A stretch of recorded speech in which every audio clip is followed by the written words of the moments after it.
हरे कृष्णा। भगवत गीता की इस वीडियो में हम पढ़ेंगे छठे अध्याय का 16वां श्लोक 6.16। बड़ा ही सिंपल श्लोक है और इसको पढ़ने के बाद जिन लोगों ने जीवन में पहली बार पढ़ा होगा आप हैरान हो जाओगे कि भगवान उस युद्ध भूमि के बीच में अर्जुन को सिर्फ हमारे लिए इतनी छोटी छोटी बातें भी पढ़ा रहे हैं। अर्जुन का क्या लेना देना इन बातों से? इस श्लोक को पढ़ के बिल्कुल क्लियर हो जाता है। और ऐसे अनेक श्लोक हैं जिनमें साफ पता चलता है कि अर्जुन से कोई लेना देना नहीं है, ये सारी टीचिंग हम लोगों के लिए है। भगवान कह रहे हैं अर्जुन, जो अधिक खाता है या बहुत कम खाता है, जो अधिक सोता है या पर्याप्त नहीं सोता, उसके योगी बनने की कोई संभावना नहीं है।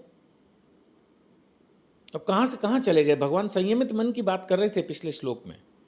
अभी भगवान ने नियमित जीवन के ऊपर स्ट्रेस किया है। अगला श्लोक भी यही लेंगे हम। भगवान कह रहे हैं कि भैया regulated life, proper systematic life होनी चाहिए। ये नहीं कि अपना 8-8 घंटे 10-10 घंटे 20-20 घंटे आई मीन सोए जा रहे हैं, नहीं चलेगा। एक सही समय पर सोने का प्रयास करो। किसी दिन ऊपर नीचे हो सकता है। प्रभुपाद जी ने अपने एक्सप्लेनेशन में वैसे लिखा है 6 घंटे सो, लेकिन मैं अभी इस पर पढ़ते वक्त दोबारा, नेचुरली इतनी बार पढ़ा फिर भी दोबारा जब पढ़ा फिर सोचने लगा मैं तो 6 से ज़्यादा सोता हूँ। लेकिन हाँ, बहुत ज़्यादा नहीं। कभी कभी 7, कभी 6:30, कभी कभी 7:30-8 भी हो जाता है जिस दिन ज़्यादा थकान होती है। तो मुझे लगा कि मुझे अभी इस श्लोक को रिकॉर्ड करते वक्त भी लगा कि मुझे और कम करना चाहिए। तो डॉक्टरों से आप सलाह ले सकते हैं अगर आपको ज़्यादा नींद आती है या कम करने से पहले। मैं तो कुछ नहीं बोलूँगा, लेकिन जैसा प्रभुपाद जी लिख रहे हैं 6 घंटा सो भाई। अब नेचुरली अगर आप ये वीडियोस देख रहे हैं, हो सकता है आपको भगवत गीता पढ़ने सेवा करने का टाइम ही नहीं मिलता हो, क्योंकि पूरा दिन व्यस्त है, तो फिर टाइम कहाँ से निकालोगे? आपको नेचुरली अपने सोने का समय थोड़ा स्लाइटली कम करना होगा। 15 मिनट भी कम कर लोगे तो कम से कम ये वीडियोज़ ही रोज़ देख लोगे और उसके साथ भगवत गीता को ही रोज़ पढ़ लोगे। तो कहीं ना कहीं समय तो निकालना होगा। इसीलिए भगवान ने कहा है कि आपको 6 घंटे से ज़्यादा नहीं सोना है। बट ये भी नहीं है कि आप 2 घंटा सोना शुरू कर दो, 3 घंटा सोना शुरू कर दो। आप मान के चलो 6 घंटे को पकड़ के चलो, आप 6 घंटा सोना है। अगर इससे कम या ज़्यादा है तो आप डॉक्टर की सलाह लें, किसी अनुभवी व्यक्ति की सलाह लें, नहीं तो आप 6 घंटे को पकड़ के चलें। यही खाने का भी सवाल है। बहुत कम खाते हैं, बहुत कम खाते हैं। हो सकता है आप इतने कमज़ोर हो जाओ कि गिरी पड़ो या कल को कुछ करने ही लायक ना बचो, फ़ायदा क्या होगा? और बहुत ज़्यादा खाते हो तो बहुत प्रॉब्लम है। शरीर बहुत मोटा हो जाएगा, इधर उधर आना जाना, प्रचार करना, बिजनेस करना, कुछ भी करना कितना मुश्किल होगा।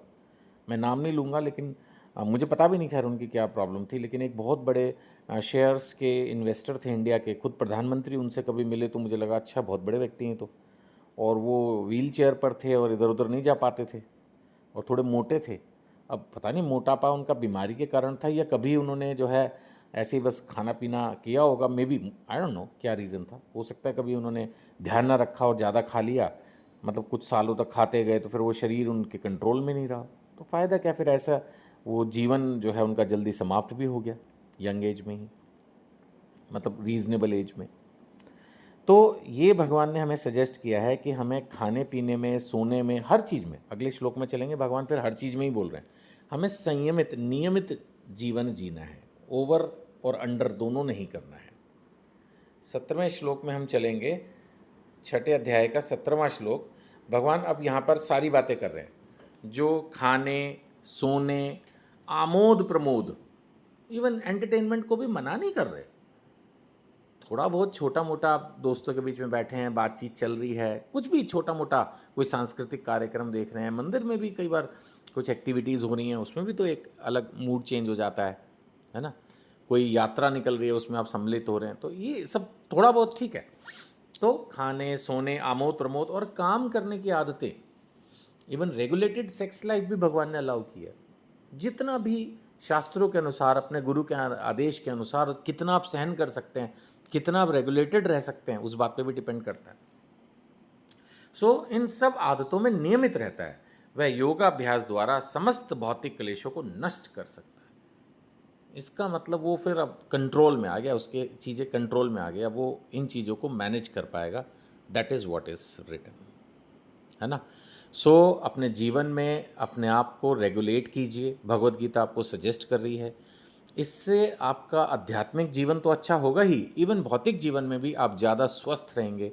और अगर स्वस्थ है तन, स्वस्थ है मन, तो फिर हर चीज़ में बहुत मन लगता है और जीवन सुखमय और शांत और संतुष्ट, खुश हो ही जाता है। तो सफलता के लिए भगवत गीता को रोज़ पढ़ें, दूसरे लोगों को भगवत गीता खरीद के गिफ्ट करें। मेरी आपसे यही प्रार्थना है। हरे कृष्णा।